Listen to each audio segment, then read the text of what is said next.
네, 전 세계에서 우리 방송을 열렬히 고대하시는 학수고대하시는 구독자 여러분 반갑습니다. 오늘은 이 속성 한자 강의인데 글자가 굉장히 많죠. 속성으로 하려고 과다하게 양을 넣다 보니까 51강, 52강, 53강, 54강이 되었습니다. 오늘만 아마 이렇게 해야 될 것 같습니다. 여러분들 지금 신체 관련해서 심장까지 살펴보셨고 이제 뼈 관련된 글자들을 보고 계신데요. 여기 이제 뼈 발라낼 과 그러죠. 단독 사용 당연히 없습니다. 여기에 입구가 들어가면 입비뚤어질 괴자고 육달월이 들어가면 뼈 골자가 되는 것이죠. 그러니까 이 글자와 이 글자의 공통 분모는 이건데 요 글자나 요 글자나 요 글자나 사실 다 관절로 연결된 뼈. 그러니까 여러분들 동물의 뼈들이 이제 관절이 있는 뼈다귀 있잖아요. 그 뼈다귀를 이어놓은 모습, 쌓아놓은 모습 이렇게 생각하시면 됩니다. 그러니까 지금은 이제 글자가 입구자가 들어갔느냐, 육달월이 들어갔느냐에 따라서 모양이 이제 다른데 거의 비슷한 뼈다귀다. 예. 관절 연결된 뼈, 또 쌓아놓은 뼈다귀다 이렇게 생각하시면 됩니다. 육달월이 들어가면 이제 뼈골이 되는 거예요. 우리가 뭐 골격, 그다음에 해골, 뭐 언중유골 이런 말 쓰죠. 자세한 해설은 이제 1급 한자 51강, 1급 한자 52강 이렇게 쳐보시면 나오니까 거기서 자세한 한자는 해설은 들어주시고 여러분 교재에도 그렇게 해서 봐주시면 되고 속성으로 지나가 보겠습니다. 여러분 이 뼈와 관련된 글자에 이 해골 할 때 이 해자가 있죠. 뼈 해자입니다. 뼈해 해골 그러죠. 해골 뼈 해자입니다. 뼈골 뼈해가 있어요. 원래 이 돼지 해자가 뼈다귀를 뜻하는 글자였는데 이것이 돼지 해로 뜻이 바뀌니까 원 의미를 살리기 위해서 뼈골을 붙여가지고 이 뼈해를 만든 거예요. 그래서 해골할 때 뼈해자가 되었습니다. 뼈다귀가 있으면 또 뼈다귀만 있는 게 아니죠. 이 몸에는 뼈만 있는 게 아니죠. 뼈와 또 뭐가 있어요? 살이 있죠. 이게 풍성할 풍자입니다. 여기서 체격할 때 풍체 이랬죠. 체격, 체구, 신체 할 때. 몸이라는 것은 살과 뼈로 이루어진 것이죠. 뼈는 이제 살점이 없는 이 골격이라고 보면 이 우리가 흔히 살집이 많은 사람을 풍만한 뭐 그러잖아요. 그죠? 풍만한 사람. 그럴 때 이 풍성할 풍자가 몸으로 비유한 거예요. 요 글자는 뼈 속에는 있는 물질을 우리가 골수라 그러죠. 뼈골 그다음에 골수 숫자입니다. 요 글자에서 언덕부를 뺀 따를 숫자에서 언덕부를 뺀 글자를 발음교로 쓰기도 했어요. 그런데 요거 갑골문을 보면 요 글자 따를 숫자가 폐할 헐 휴자로 되어 있어요. 이 자산 해설은 1급 한자에서 봐주시는데 흐물흐물 흐르는 흘러내리는 연장을 가지고 뭔가를 부숴서 허물어뜨리는 장면의 글자였는데 그 글자와 뼈골을 합쳐서 뼈 속에 있는 어떤 흐물흐물되는 물질을 긁어내는 뭐 그래서 긁어낸 물질이 흐물흐물 나오는 물질이 골수라 그래서 골수 숫자 뼈골 숫자가 되었어요. 여러분들 비행기가 이렇게 미끄러졌듯이 달려가는 곳을 뭐라 그래요? 활주로라 그러죠.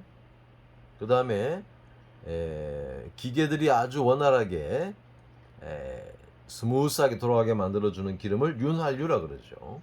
그 다음에 스키 타는 사람들이 설원에서 이렇게 아주 미끄러지듯이 내려오는 것을 활강이라 그러죠. 그 활자가 이 활자입니다. 뼈골에 물수가 붙은 거예요. 미끄러울 활자입니다.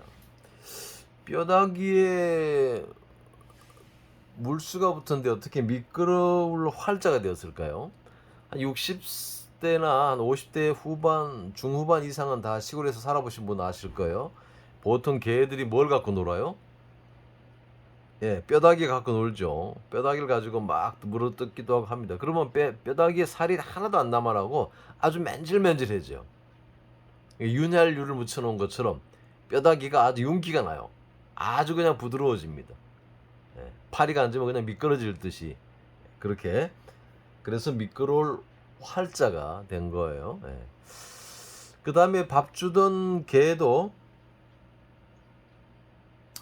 이 밥 주던 개도 말이에요. 그러니까 뼈다귀를 줬어요. 그 뼈다귀를 갖고 놀던 개도 그 뼈다귀를 밥을 준 주인이 그 뼈다귀를 가져가려고 하면 주인을 물려고도 그래요. 배반하는 사람, 나쁜 사람, 교활한 사람, 개의 특성을 갖고 만든 글자죠. 그래서 교활할 활자입니다. 예, 자세한 해설은 여러분들 어디에서요? 1급 한자 51강에서 봐주시기 바랍니다. 뼈골자는 이 육다로리 붙으면 뼈골로 만들어졌고 입구가 들어가면 입 삐뚤어질 괴자가 되었습니다. 뼈다귀의 모습, 뼈다귀를 쌓아놓은 모습이에요. 그 뼈다귀에 붙은 살점을 다 긁어내는 모습이라 그러면은 이 과자죠. 발을 과자입니다. 뭘 발라내요? 살을 발라낸다. 그래서 발을과 발라낼 과 그럽니다. 과형이라고 있어. 중국에서는 죽은 사람 사형을 처한데 살을 긁어내던 형벌을 과형이라고 그랬더라고요. 뼈다귀를 쌓아놓으면 그 뼈다귀는 살점이 없는 뼈다귀끼리 이게 뭉쳐져 있으면 무덤이 되어 있으면 그 틈새가 생기죠. 뭐가 지나다니기 쉬워요? 뭐가 가기 쉬워요? 물과 바람이 가기 쉽죠. 진할 과자입니다. 재단과 뼈다귀만 있다는 건 뭐예요? 우리가 신의 저주를 받아가지고 완전히 뼈도 못 추리게 되거나 정말 뼈다귀만 남게 되거나 완전히 화를 입은 경우죠. 그래서 재앙 화자입니다. 신의 저주로 뼈만 남게 된 아주 그냥 죽게 된 상황을 말하는 것이죠. 그 다음에 이제 이 뼈다귀라는 것은 이 사람이 죽음과도 관련이 있는데 이 물이 들어갔어요. 여러분들 이 사람을 죽게 만드는 물이란 뭘까요? 물이 많아가지고 아주 깊어서 빠져 죽을 수도 있고 또 물이 이렇게 빙빙 돌아가요. 빙빙 돌아가는 그곳은 사람이 빠져 죽을 수 있어요. 소용돌이 와자입니다.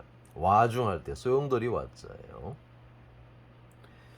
이 빙빙 돌아가는 소용돌이 치듯이 빙빙 돌아가는 모양을 하고 있는 곤충이 뭐예요?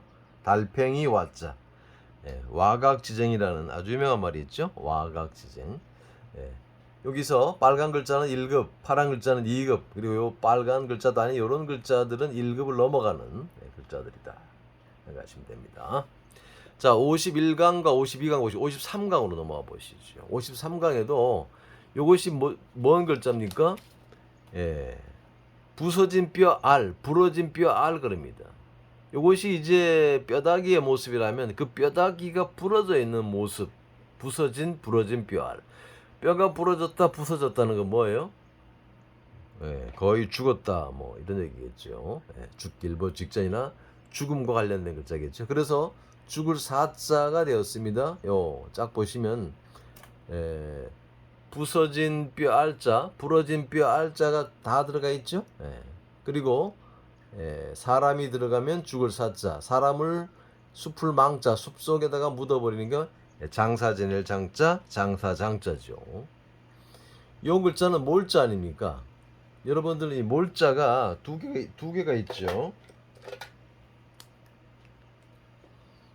잘 보시면 요 몰자에서 물 수가 들어간 몰자가 있고 죽을 부서진 뼈 알이 들어간 몰자가 있어요.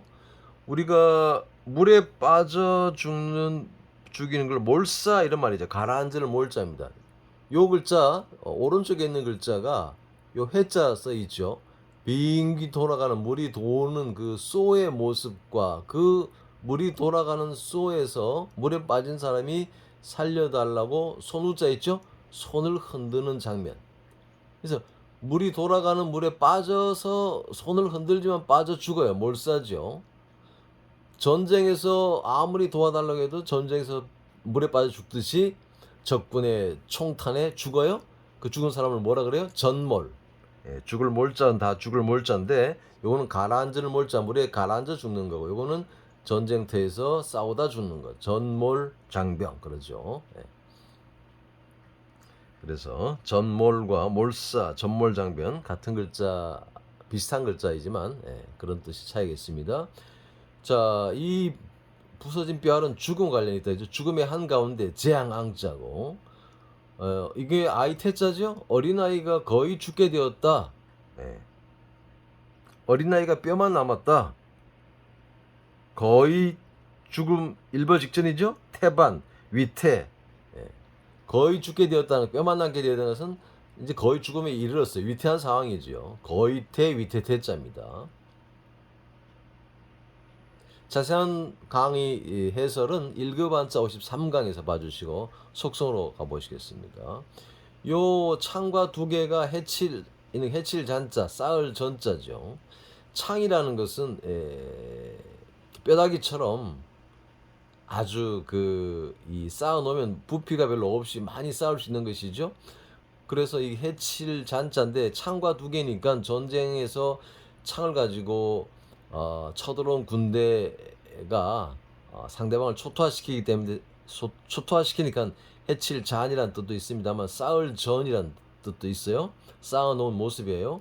그러면은 해쳐서 뼈다귀가 되었다는 것은 아주 잔인한 것이죠.